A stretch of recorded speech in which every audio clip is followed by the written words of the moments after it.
Casey Jones! Oh, For the look at Teenage that. Mutant Ninja Turtles! I didn't know that. What's that? Who's that from? It's me. Nice I to got that cleaner. It's in bag. It's in bag that carries people. It's a golf club bag. Hey boys and girls, welcome to another super exciting, outrageous toy review. Today we've got something very special here. I've got Mike Breaux from the Breaux Show and my buddy Nick from Nick. Hey Nick, how are you? Good. Here to join us. We're doing 4 special video series on vintage Ninja Turtles. We're going to take a look at some of our favorite turtles from our childhoods and growing up. And today we're going to focus on Casey Jones. So I've got the Casey Jones vintage figure here. He is a human friend of the Turtles. He's a masked vigilante, wears a hockey mask. He's very sports themed. He's got a football pad on his shoulder. He's got a golf bag with a golf club and baseball bats in it. For me, the reason I liked him as a kid was really because of the movie. I thought this toy was a lot of fun, but I don't think I ever saw the episode of the cartoon he was in this style, but the movie just made him such a likable character that it made me really like this figure.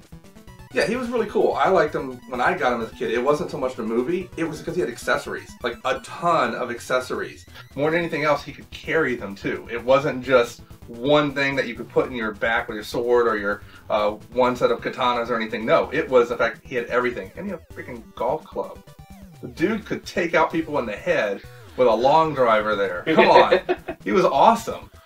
And Playmates is good for giving you a bunch of extra accessories, and like Mike was saying, you can only carry 2 things. Yeah. You know, so him having a golf bag, you know, is cool that, you know, he can have 2 in his hands and then the extra in his bag. So that's certainly cool for play value.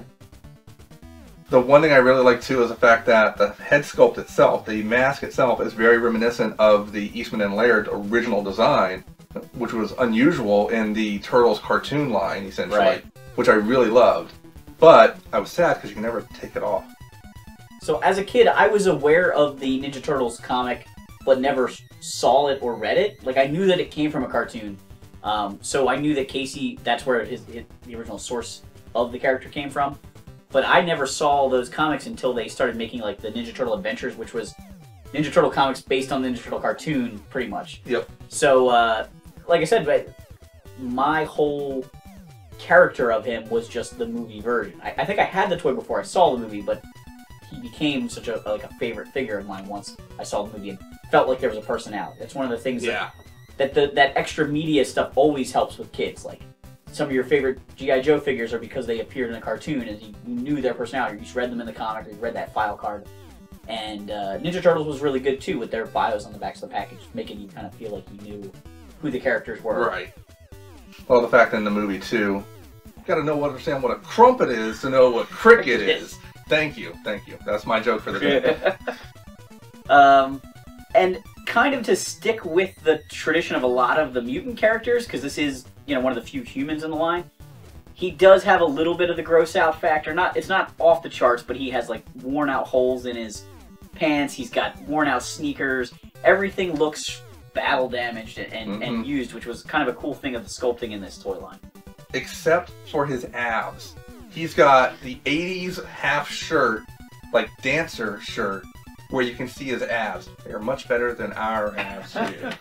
And on that note, I have to reference another Casey Jones action figure that came out years later for the 3rd Ninja Turtles movie, where they go back in time to feudal China? Feudal Japan. Feudal Japan, right. As Kappa. Of course, like feudal Japan.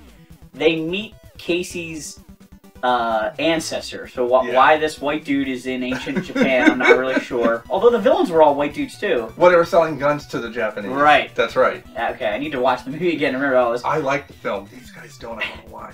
They released a Casey Jones or Casey's ancestor figure. It came as a pack-in with a like catapult accessory or something like that. This figure reuses the original figure's chest. Nothing else. The head sculpt is the first time we got a Casey that wasn't wearing a mask, because it's not actually Casey. But this chest, if you look at it, it's painted, but it has the 6-pack abs.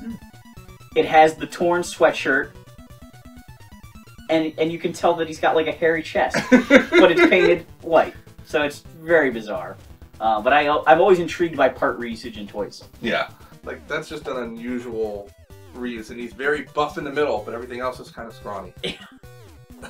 Saved him a dime on tolling, I guess. I don't know. And he's got a tiny head. I mean, compared to the yes. But the movie figures generally had less Playmate-esque proportions. Yeah. They were a little bit more movie accurate. The Turtles, not as noticeably, but like the foot soldiers were much more normal looking for the movie lines. Even the Splinter was more. Yeah. He looked more like the puppet than he did the original action. The foot soldiers from the movie were pretty. They're small, pretty good. So, Yeah. Man. Any other God. closing thoughts on Casey Jones? Dear Lord Casey, just please keep that drawstring pulled. That's all I'm asking, man. That's all I'm asking. Jose Canseco, hope you didn't pay full price for that. Oh, dang. Alright, well thanks for watching this super exciting, outrageous toy review. Make sure to like, subscribe, and check out our other Vintage Ninja Turtle videos.